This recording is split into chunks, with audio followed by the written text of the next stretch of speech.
মাশাআল্লাহ। আজকে আমাদের এই বড় খেমাটা হয়ে গেছে গা।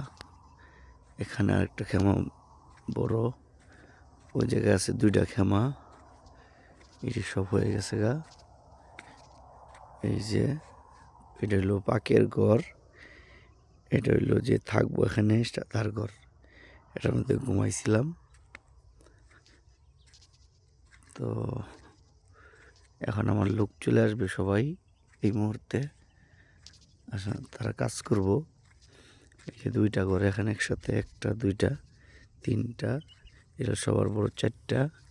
একটা টয়লেট এখানে পুরুষের, ওই যে একটা টয়লেট এখানে মহিলাদের। এটার পিছনে হবে জেনারেটার, ওই যে পানির।